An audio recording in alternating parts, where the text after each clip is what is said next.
Let me just say that at this moment we are in Thursday of this work week with a possibility and likelihood of a cloture vote tomorrow morning in the Senate. If one looks at the business of the Senate this week, it is a good thing that we are not being paid for piecework because we have done so little this week. We had an initial motion to go to this climate security bill, which is an important piece of legislation, and that was considered early in the week, and then a second measure which was very brief on adopting a budget, an important document, but one that had already been debated at length many times in this chamber.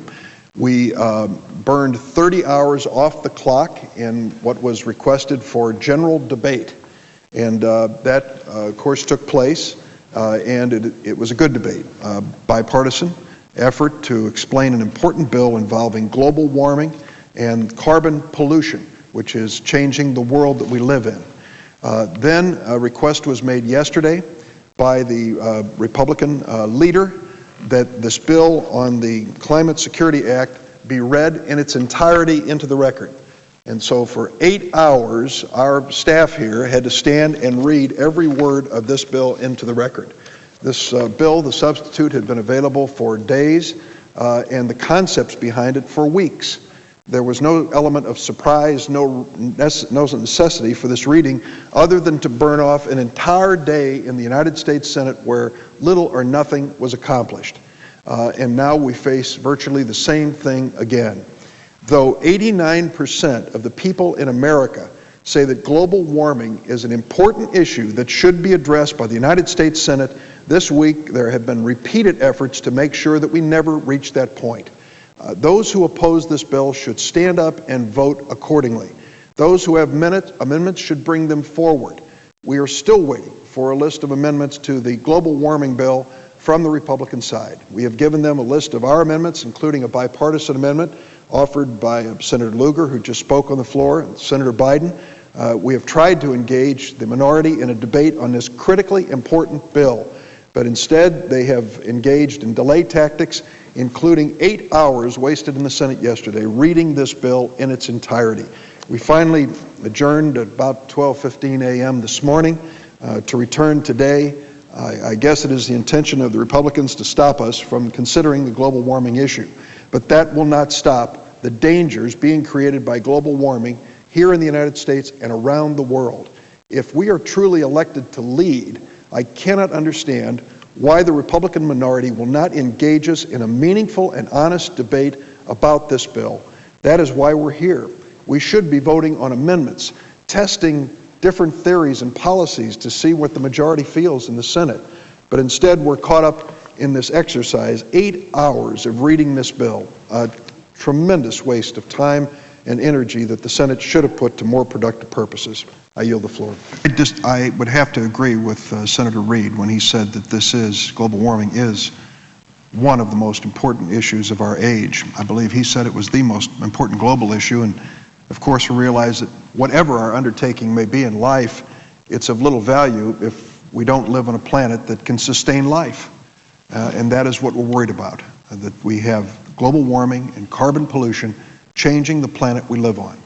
I can't think of a more formidable challenge that this Congress and this nation has ever faced. And that's why we think that it's important for us to move forward with this legislation.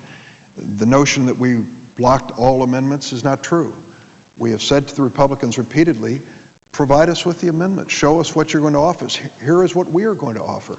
And I think that that is a good faith effort, at least on our side, to try to start this important debate. And yet, the Republican side has refused. They took 30 hours of general debate and didn't produce the amendments. They then asked that this bill be read in its entirety for 8 hours and didn't produce any amendments. Our fear, of course, is that when the time for the actual debate begins, without any indication of what they might offer, we'll face the same thing we did on the GI Bill. If you recall, this important bipartisan legislation to help our returning veterans was literally stopped in its tracks by an amendment offered on the Republican side with a cloture motion filed. That meant that 30 hours had to be burned off the clock while we waited for the cloture motion to ripen. Now that is a use of the procedure here which does not advance the debate or deliberations. So we asked assurances from the Republican side, is this going to be a good faith effort to debate and amend this bill? Will you produce the amendments? They wouldn't. And it's clear they don't want to. They are opposed to this. Now, we've seen this before. We have had 72 filibusters during this session. We've broken all the records of the United States Senate, the Republican minority nation, and for the world. President Bush and the Republicans have dismissed this issue of global warming, and that, I think, is why many Americans are dismissing their chances of really speaking to the needs of this nation. This is a critically important issue. If this Republican minority will not allow us to reach it, I predict the American voters will have the last word. We will reach this issue. They will demand that we reach this issue. And all of the fear that's being spread here about change in America is indicative of the problem the Republicans have today. They are afraid of change. Anything that will change things scares them. They don't think America is resilient enough and powerful enough to accept change. They are wrong. Our nation desperately wants change, starting here in Washington and rippling across America to deal with the issues that face us. First and foremost, to bring peace to our nation, bring our troops home, stabilize and strengthen our economy, and deal with critical issues like global warming. Mr. President, let me